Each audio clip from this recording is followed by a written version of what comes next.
Hello students, welcome to orange academy.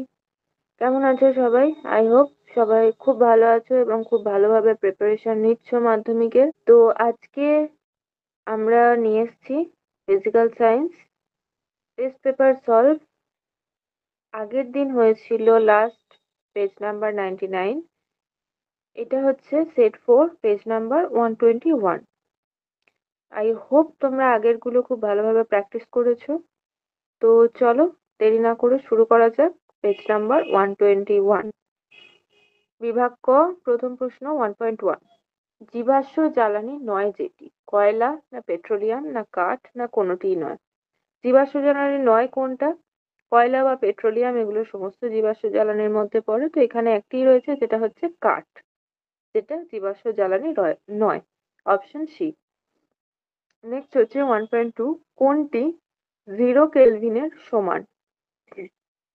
-459 degree Fahrenheit, নাকি -273 degree Fahrenheit, নাকি -439.6 degree Fahrenheit, নাকি -373 degree Fahrenheit. তো কি হবে 0 কেলভিনের সমান? ফারেনহাইটে যদি আমরা দেখি সেটা হয় -459 ডিগ্রি ফারেনহাইট, অর্থাৎ অপশন এ। নেক্সট আছে 1.3।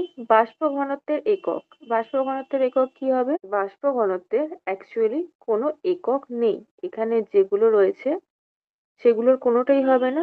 অপশন ডি, বাষ্প ঘনত্বের কোনো একক নেই। নেক্সট হচ্ছে যেটি 1.4, যেটি আলোক রশ্মির জ্যামিতিক ধর্ম নয়, প্রতিফলন না প্রতিসরণ না বিচ্ছুরণ না ব্যতিচার। আলোক রশ্মির জ্যামিতিক ধর্ম নয় যেটা, সেটা হচ্ছে ব্যতিচার, অপশন ডি। নেক্সট হচ্ছে 1.5। কোন জোটটি সাদা আলোর বিশুদ্ধ বর্ণালীর দুটি প্রান্তিক বর্ণ? কোন জোটটি সাদা আলোর বিশুদ্ধ বর্ণালীর দুটি প্রান্তিক বর্ণ? মানে যে 7টা আলো আমরা জানি তার একদম শুরুতে আর একদম শেষে কোন কোন আলো থাকে। তো কোন কোন আলো থাকে? লাল ও বেগুনি। এক প্রান্তে থাকে লাল আর এক প্রান্তে থাকে বেগুনি, অর্থাৎ অপশন এ, লাল ও বেগুনি। নেক্সট হচ্ছে 1.6। পরিবাহীর রোধের অনন্যক হলো পরিবাহিতাঙ্ক না পরিবাহিতা, নাকি রোধাঙ্ক, নাকি অভ্যন্তরীণ রোধ। পরিবাহীর রোধের অনন্যক কি হবে? 1.6, পরিবাহিতা। ওকে, অপশন বি, পরিবাহিতা। নেক্সট হচ্ছে ক্ষার ধাতুগুলির সঠিক ইলেকট্রন বিন্যাস। ক্ষার ধাতুগুলোর ইলেকট্রন বিন্যাস কিরকম হয়? শেষ কক্ষে একটি ইলেকট্রন থাকে, অর্থাৎ 2, 8, 1। Option B, 2, 8, 1। নেক্সট হচ্ছে 1.8। কোন স্থায়ী যৌগের কার্বনের সমযোজ্যতা কত? 1 না 2 না 3 না 4। কি হবে স্থায়ী যৌগের কার্বনের সমযোজ্যতা? 4, অপশন ডি।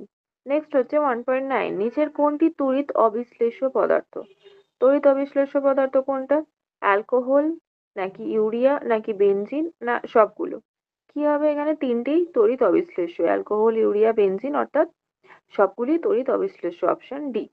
নেক্সট হচ্ছে 1.10। কোন পদার্থটির তাপীয় প্রসারণ বেশি? প্লাজমা, না কঠিন, না তরল, না গ্যাস? তাপীয় প্রসারণ বেশি কার? গ্যাসের। সবসময় তাপীয় প্রসারণ বেশি হয়। নেক্সট হচ্ছে 1.11। আলফা কণার আধান ঋণাত্মক না ধনাত্মক না আধানহীন না সব রকমের হতে পারে? আলফা কণার আধান কিরকম হয়? সবসময় ধনাত্মক। আচ্ছা, নেক্সট হচ্ছে 1.12। তড়িৎ প্রবাহ মাত্রার একক কুলম্ব না ভোল্ট না অ্যাম্পিয়ার না ওহম? তড়িৎ প্রবাহ মাত্রার একক কি? অ্যাম্পিয়ার। ওকে, অপশন সি। নেক্সট হচ্ছে 1.13। তীব্র ঝাঁঝালো গন্ধযুক্ত গ্যাস H2S না CO2 না NH3 না H2? ঝাঁঝালো গন্ধ কিসের হয়? Ammonia, NH3। নেক্সট হচ্ছে, আচ্ছা অপশন সি গেল ওটা। নেক্সট 1.14। অ্যালুমিনিয়ামের প্রধান আকরিক কি? বক্সাইট না জিঙ্ক প্লেন্ট না হিমাটাইট না ম্যাগনেটাইট? অ্যালুমিনিয়ামের প্রধান আকরিক বক্সাইট। বক্সাইট আমরা প্রত্যেকটা পেজেই কম বেশি এই প্রশ্নটা পাচ্ছি। আচ্ছা, নেক্সট হচ্ছে পরীক্ষাগারে প্রথম আবিষ্কৃত জৈব যৌগ কোনটি? চিনি না ইউরিয়া না ইথানল না ভিনিগার? তো পরীক্ষাগারে প্রথম আবিষ্কৃত জৈব যৌগ ইউরিয়া। আমরা এমসিকিউ কমপ্লিট করলাম। নেক্সট চলে আসবো শর্ট কোয়েশ্চেন, যে 21টা সলভ করতে হবে। বিভাগ খ 2.1 কি বলছে? বায়ুমণ্ডলের কোন স্তরকে শান্ত মণ্ডল বলে? শান্ত মণ্ডল কোন স্তর? স্ট্র্যাটোস্ফিয়ার। নেক্সট হচ্ছে ওজোন স্তরের ঘনত্ব কোন এককে প্রকাশ করা হয়? ওজোন স্তরের ঘনত্ব প্রকাশ করা হয় ডবসন এককে। ডবসন। নেক্সট হচ্ছে কোন শর্তে বাস্তব গ্যাস বয়েল ও চার্লসের সূত্র মেনে চলে? কোন শর্তে বাস্তব গ্যাস বয়েল ও চার্লসের সূত্র মেনে চলে? কি হবে? অনেক বেশ কয়েকটা কন্ডিশন আছে। প্রথমটা হচ্ছে গ্যাসের যে অণুগুলো, সেই অণুগুলোর মধ্যে কোনো আকর্ষণ বল কাজ করবে না। গ্যাসের অণুগুলোর মধ্যে কোনো আকর্ষণ বল কাজ করবে না এবং উচ্চ উষ্ণতায় কম চাপে অণুগুলির আয়তন নগণ্য হবে। বোঝা গেল? প্রথমত গ্যাসের অণুগুলোর মধ্যে কোনো আকর্ষণ বল কাজ করবে না এবং গ্যাসের অণুগুলোর উচ্চ উষ্ণতায় কম চাপে আয়তন নগণ্য হবে। তবেই সেই মানে এই কন্ডিশনগুলো যদি থাকে, মানা হয়, তবেই বাস্তব গ্যাস বয়েল ও চার্লসের সূত্র মেনে চলবে। নেক্সট 2.4 বয়েলের সূত্রানুসারে পি বনাম 1/v লেখচিত্রটি অঙ্কন করো। পি বনাম 1/v লেখচিত্র কেমন হবে? মূল বিন্দুগামী সরলরেখা। ঠিক আছে, মূল বিন্দুগামী সরলরেখা। বুঝতে পারছো নিশ্চয়ই কিরকম হবে। নেক্সট হচ্ছে 2.5 কঠিন পদার্থের কি কি প্রকার তাপীয় প্রসারণ দেখা যায়? কঠিন পদার্থের কি কি প্রসারণ হয়? দৈর্ঘ্য প্রসারণ হয়, ক্ষেত্র প্রসারণ হয় এবং আয়তন প্রসারণ হয়। নেক্সট হচ্ছে 2.6 ইউভি রশ্মির একটি ব্যবহার। ইউভি রশ্মি কি কি করা হয়? প্রথমত বিশুদ্ধিকরণের কাজে লাগে, সেটা জলের বিশুদ্ধিকরণ হোক বা যে কোনো আমরা হসপিটাল নার্সিং হোমে যে সমস্ত সার্জিক্যাল ইনস্ট্রুমেন্ট দেখি সেইগুলোর বিশুদ্ধিকরণ, তার সাথে সাথে বা বিভিন্ন জিনিসের বিশুদ্ধতা নির্ণয়, মানে যে কোনো একটা পদার্থ সেটা কতটা বিশুদ্ধ সেই ব্যাপারগুলো আহ নির্ণয় করার জন্য বা চেক করার জন্য ইউভি রশ্মি ব্যবহার করা হয়। নেক্সট হচ্ছে 2.7 প্রিজম বর্ণ সৃষ্টি করে কি? না। উত্তর হবে না, প্রিজম কোনো বর্ণ সৃষ্টি করে না। আচ্ছা, অথবা রয়েছে মৌলিক বর্ণ কোনগুলি? মৌলিক বর্ণ কোনগুলো? মৌলিক বর্ণ হচ্ছে রেড, গ্রিন, ব্লু, অর্থাৎ লাল, সবুজ এবং নীল। এই তিনটে হচ্ছে মৌলিক বর্ণ। নেক্সট কোয়েশ্চেন, কুলম্ব ও ইএসইউ এর মধ্যে সম্পর্ক কি? কুলম্ব ও ইএসইউ আধানের মধ্যে সম্পর্ক কি?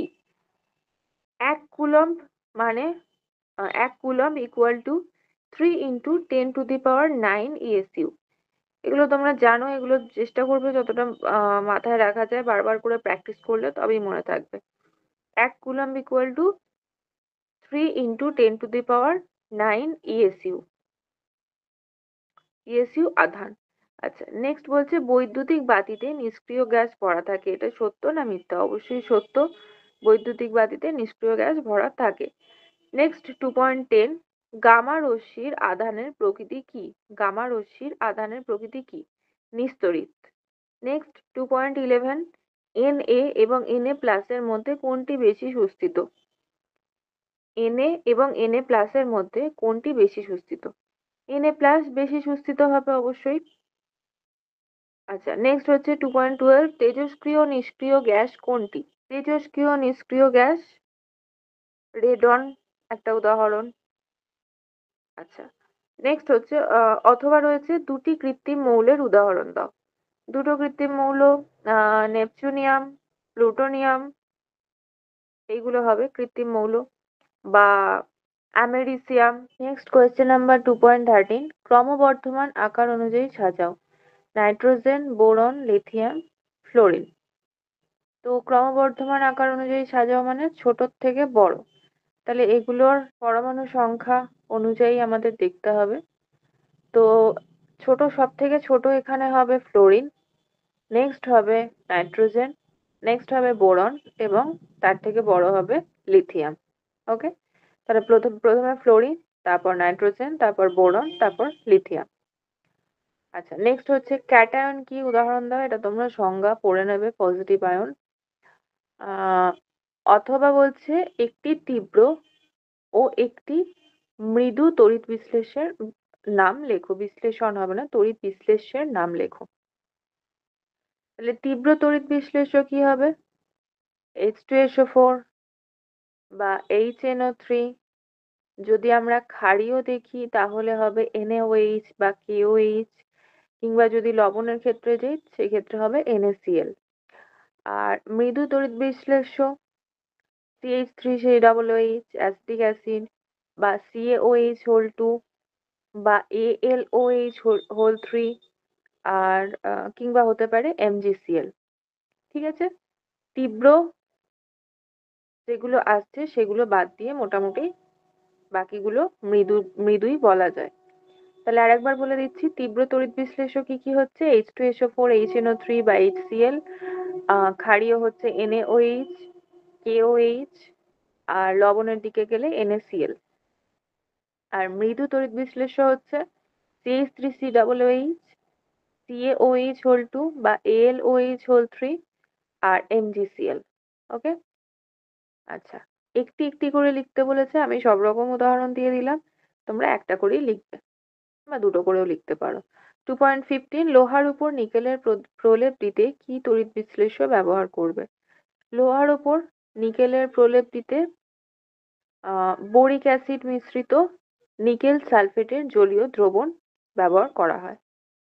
বোরিক অ্যাসিড মিশ্রিত নিকেল সালফেটের জলীয় দ্রবণ দিয়ে লোহার উপর নিকেলের প্রলেপ দেওয়া হয়। নেক্সট আমরা আসবো বাম স্তম্ভের সঙ্গে ডান স্তম্ভের সামঞ্জস্য বিধান করো।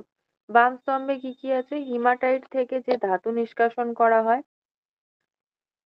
সেটাকে কি, হিমাটাইট থেকে কোন ধাতু নিষ্কাশন করা হয়? Fe বা আয়রন। তাহলে 2.16.1 হচ্ছে সি। নেক্সট হচ্ছে পিতলে থাকে, পিতলে কি থাকে? Zn, zinc. নেক্সট হচ্ছে 2.16.3 কিপ যন্ত্রে প্রস্তুত করা হয়, কিপ যন্ত্রে প্রস্তুত করা হয় H2S গ্যাস। আর অর্থাৎ অপশন ডি। আর 2.16.4 নেসলার দ্রবণ দ্বারা শনাক্ত করা যায় কাকে? NH3 কে। ঠিক আছে, option B. Next question, vinyl ক্লোরাইডের পলিমারের নাম কি? ভিনাইল ক্লোরাইডের পলিমার কি হবে? Polyvinyl chloride.